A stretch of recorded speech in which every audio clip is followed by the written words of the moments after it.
Hey y'all, thanks for tuning in to Outdoor and Door Texan. Today I'm going to show you how I like to make Jalapeno Popper Hot Dogs. If you haven't tried this yet, you're about to discover an excellent tweak to the same old hot dogs for your next grilling party. Also, make sure to watch all the way through because I'm not just showing you one recipe, but two completely different ways I like to get those jalapeno, bacon, and cream cheese flavors snuck in. Getting right down to it, you'll need just 4 ingredients for either recipe: hot dogs, cream cheese, half-cooked bacon, and jalapenos. Now, recipe number 1 calls for a little fancy knife work with your jalapenos that will end up giving your dogs a great presentation. Grab a large jalapeno, a paring knife, and a spoon.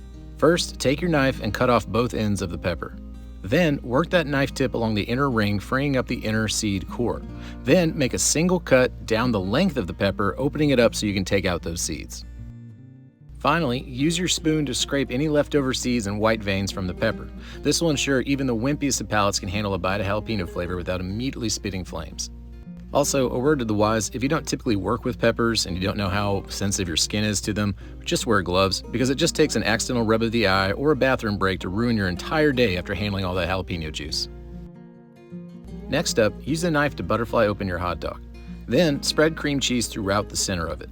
You want a good amount of cream cheese spilling out because not only is it tasty, but those extra globs will act as a glue for our next step. After the cream cheese, take a piece of bacon and tightly wrap it down the length of your hot dog.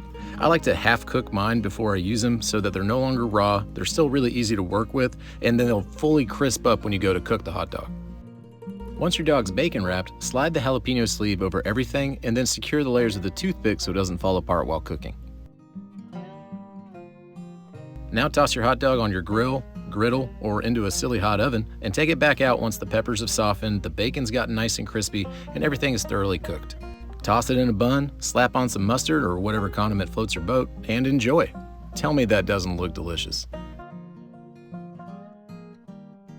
Okay, now on to recipe number 2. For this recipe, start with an already cooked hot dog. You hopefully know how to grill a hot dog, so we're going to skip all the grilling B-roll today. Instead of using fancy knife work like in recipe number 1, this recipe is much more straightforward and a little bit easier if you're trying to feed big numbers. First, spread cream cheese into your bun.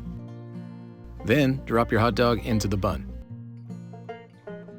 Now simply sprinkle in some crispy bacon crumbles, add a couple of jalapeno batons, and toss in a pinch or 2 of diced jalapenos to boot.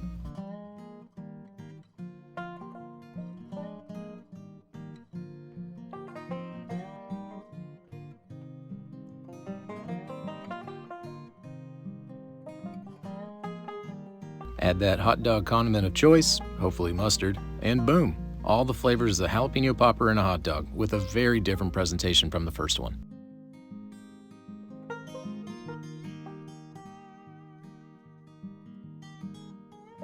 Tasting these 2 hot dogs, honestly, they're pretty dang similar besides the presentation. You get a full mouth of cream cheese, bacon, that snap of jalapeno, and then the oh-so-familiar bite of hot dog and mustard flavors to finish out. Either way you go, you and your guests are going to be very happy with the results. So, which one's the winner here? Which one are you going to try for your next cookout? Tell me in the comments below and make sure to circle back with feedback when you get around to serving them. Well, that'll do it for this one, and thank you all so much for watching. If you have any questions, tips, or tweaks of your own to add, please feel free to leave a comment below. I always try to make myself available to my viewers, and I'll be happy to tackle whatever comments pop up.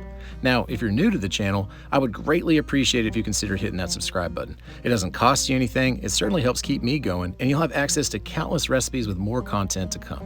All right, y'all, take care.